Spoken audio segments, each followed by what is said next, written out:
첫 회사 때 최저임금으로 받았고 제 기억에 한 140 얼마? 월급으로? 그 정도 됐던 것 같아요. 사실 프리랜서로 자립을 못해서 회사를 어쩔 수 없이 가야 되겠다 라고 결정을 하고 그냥 되는 대로 들어갔어요. 지인 추천으로 소개로 들어갔는데 하다 보니까 너무 안 맞는 거예요. 사실 원래 제가 이과의 공대생이었거든요. 너무 안 맞는 것 같아서 방황을 많이 하다가 진로 고민을 항상 가지고 있었기 때문에 어쩌다가 디자인을 알게 돼서 입시를 다시 하고 학교도 다시 들어가고 프리랜서로 어떻게든 살아보려고 휴학도 막 4년씩 하고 그래서 막 나이가 이제 20대가 다 가버렸기 때문에 이제라도 회사를 들어가야 되겠다라고 생각이 들어서 간 곳이었거든요. 거기는 사실 디자이너를 뽑은 것도 아니었고 직원도 저밖에 없었어요. 거기에서 그냥 온갖 잡일을 다 하는 곳이어서 경력이 쌓이는 것도 아니야, 실력이 쌓이는 것도 아니야, 커리어가 되는 것도 아니야, 돈도 쌓이는 것도 아니야. 그쵸.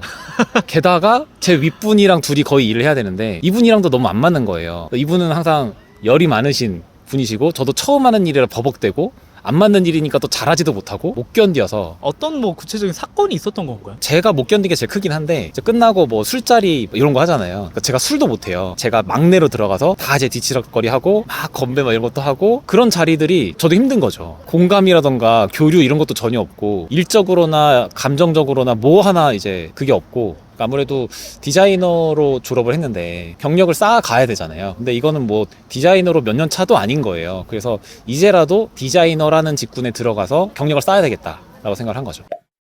사실 회사를 골랐다기보다는 첫 회사도 사실 어디라도 가려다 보니까 그렇게 된 거였거든요. 근데 적어도 전공은 살려야 되겠다. 뭔가 딱 디자이너라는 타이틀은 있어야 되겠다 싶어서 디자이너 직군으로 있는 대로 다 알아보다가 이제 나이가 30대가 이미 돼버리는 거예요. 그래서 사실 갈 수 있는 데가 별로 없었거든요. 불안하고 나이는 먹어가고 그래서 다 넣어보다가 불러주시는 데가 있어서 거기를 운 좋게 가게 됐어요. 디자인이라는 분야에 대해서 제대로 배우게 되고 도움 주고받는 스승님을 그때 알게 됐는데 정말 많은 걸 배웠어요. 그래서 정말 만족도는 높고 사람도 좋고 일도 좋고 했는데 저는 자의로 나온 게 아니라 회사가 어느 날 갑자기 월급을 안 주는 바람에 연봉도 좀 많이 받으셨다고 하지 않으셨어요? 이전 직장에 비해서? 네, 거의 2배 정도 된 걸로 기억하거든요. 연봉도 이 정도면 괜찮겠다. 드디어 자리 잡았구나.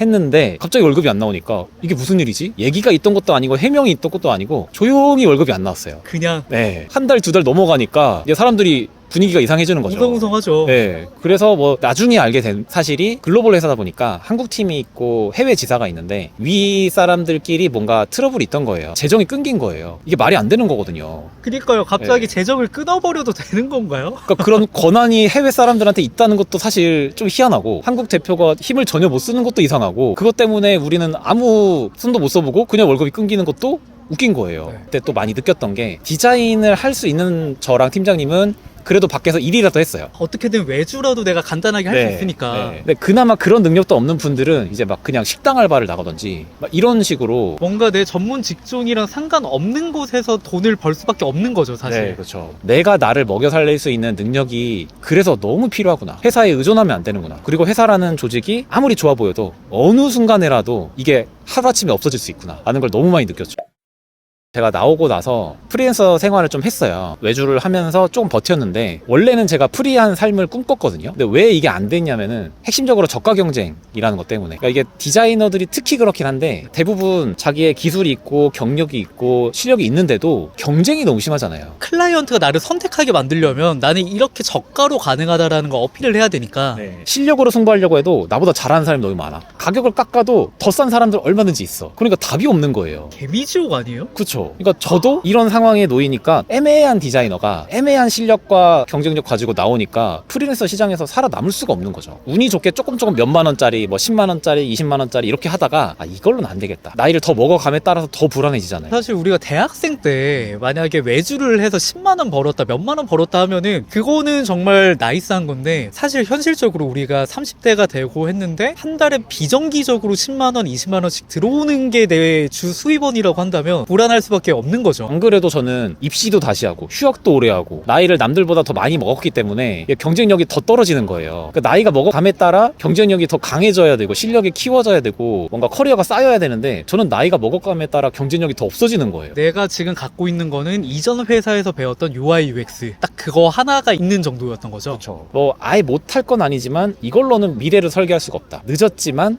그래도 또 회사를 들어갈 수밖에 없었던 연봉은 사실 동결이었어요. 3,200으로 들어갔고 하는 일도 UI UX 그대로 인하우스 디자이너라고 해서 회사가 하고 있는 일에 전담으로 맡아서 디자인하는 일을 했고 거기도 글로벌 회사였어요. 강남에 사무실이 있고 안정적인 곳이구나. 꾸준히 다닐 수만 있으면 그래도 괜찮지 않을까 싶은 생각으로 다녔던 거죠. 거기에서 그래도 나름 한 1년 정도 다녔는데 코시국이 된 거예요. 사실 불안하죠. 주변에도 안 좋은 소식도 들리고. 근데 회사에서는 뭐 우리는 기술이 비대면 서비스를 하는 거고 우리는 걱정할 거 없다. 우린 안정적이다. 네. 그래서 그 말만 믿었죠. 어느 날 저를 이사님하고 이제 높으신 두 분이 따로 회의실로 부르셔가지고 되게 안 좋은 표정으로 뭔가 쎄하셨겠다.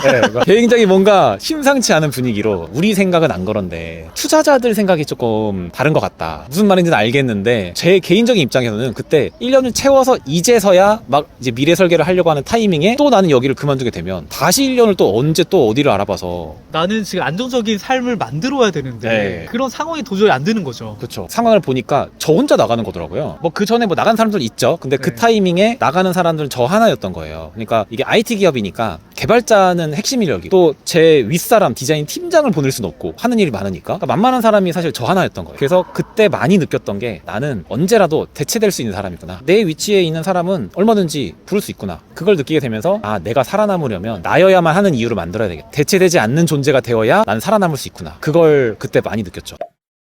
이런 5만 가지 생각이 들었어요. 또 알아봐야 되나? 또 이직을 해야 되나? 아니면 뭔가 독립해서 내 걸 만들어야 되나? 근데 다시 이직을 하더라도 이게 반복이 될 것 같은 거예요. 왜냐하면 두 번째 회사도 그렇고 세 번째 네. 회사도 그렇고 결국에 안정적인 곳이라고 생각을 했는데도 이런 이슈들이 발생을 하는 거니까 회사라는 게 안정적인 게 아니구나. 직장인은 안정적이야 라는 절대적인 믿음이 깨진 거예요. 그래서 생각해보니까 제 와이프도 그전에도 그랬고 회사가 없어지든 월급이 끊기든 나를 내보내든 얼마든지 나는 직장인으로서 위기에 처할 수 있는 입장이었던 거죠. 그래서 아 직장인이 되는 게 안정적인 게 아니구나 라는 거를 너무 늦게 알았어요. 그래서 그때 회사고 뭐고가 중요한 게 아니라 능력을 길러야 되겠구나 그런 걸 생각하게 된 거죠. 사실 마지막 한 달 전에 독립하려고 준비는 하고 있었어요. 원래 한 6개월 정도 됐지만 아직 뭐가 있지는 않은 때였어요. 그래서 그 기간 동안에 새로운 세계에 대해서 이제 학습을 시작하게 되니까 아 이런 세계가 있구나. 이런 인생이 있구나. 이런 길이 있구나라는 걸 그제서야 안 거예요. 그래서 아 마냥 그냥 외주 프리랜서만 길이 있는 게 아니라 저렇게 멋진 삶을 사는 사람들도 있고 쉽게 말해서 퍼스널 브랜딩이라는 걸 처음 알게 된 거죠. 개개인이 어떤 브랜딩으로서 자기의 삶을 주체적으로 자기가 주인공이 되어서 주인공으로 사는 사람들이 있구나라는 걸 온라인으로 알게 된 거예요. 일단 배워봐야 되겠다. 아예 모르는 세계니까 공부를 시작했어요. 옛날에는 저도 프리랜서로 살아남으려고 했었잖아요. 근데 그때 당시에는 디자인 외주 그냥 프리랜서 하는 거 말고는 뭐 댓글 알바 그런 거밖에 없었어요. 근데 그때 회사 나오기 조금 전에 찾아보니까 이제 사업하는 분들이 많이 보이더라고요. 1인 사업. 네, 1인 사업도 하고 뭐 세상에서 성공한 사람들, 유명하신 분들이 나오기 시작을 했어요. 다 독서 얘기를 하는 거예요. 그래서 나를 책 보는 사람이 아닌데 그래서 다른 사람을 찾았어요. 내가 너한테 안 속는다. 저건 나랑 안 맞아. 근데 또 성공한 사람, 유명한 사람이 얘기가 또 독서로 했다는 거예요. 계속 피해 다녔죠. 근데 피해도 다 책은 얘기하더라고요. 그러니까 사람들이 말하는 게 공통점이 있고 차이점이 있잖아요. 근데 공통점에 들어가는 건 믿을만하다 싶은 거예요. 그게 일단 책이었고 그 다음이 글쓰기였어요. 안 해본 거고 별로 하고 싶지도 않지만 이건 맞는 것 같아 라고 해서 책을 보기 시작하면서 먼저 성공한 사람들의 지식과 지혜를 배우기 시작한 거죠. 내 인생을 어떻게 만들어 가야 될지에 대한 공부, 내가 실질적으로 먹고 사는데 필요한 공부를 시작했는데 그러면서 시야가 되게 많이 넓어졌어요. 그러니까 그전에는 디자이너로 살 때는 좋은 학교 나오는 거, 좋은 회사 나오는 거, 뭐 대기업 출신이나 뭐 좋은 포트폴리오 쌓는 거가 나의 성공하는 길이라고 생각을 했는데 그건 내가 노력으로 할 수 있는 게 한계가 있더라고요. 대기업 가고 싶어 해가지고 갈 수 있는 것도 아니고 내가 좋은 학교를 나오고 싶어 마음 먹으면 되고 이런 게 아니잖아요. 그러니까 노력으로 할 수 있는 게 있고 아닌 게 있더라고요. 그래서 저는 철저하게 노력으로 할 수 있는 것만 찾아다녔죠. 그랬더니 전통적인 디자이너의 성장 그 테크트리라고 하죠. 그 길은 별로 내가 매력적이지 않을 뿐더러 할 수가 없더라고요.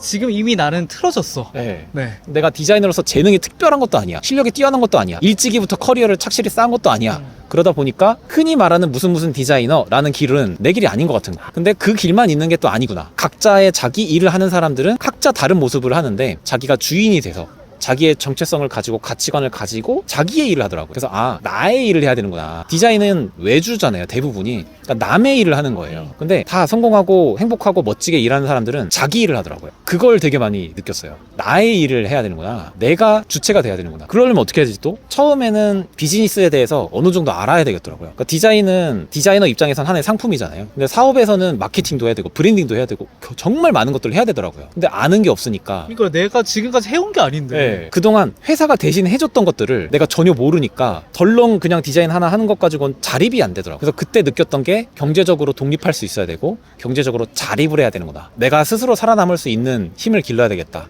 나의 일을 해야 되겠다. 그래서 나의 일을 시작하는 방법을 공부하고 찾아보면서 하나씩 실행하기 시작한 게 저의 독립의 시작이었다.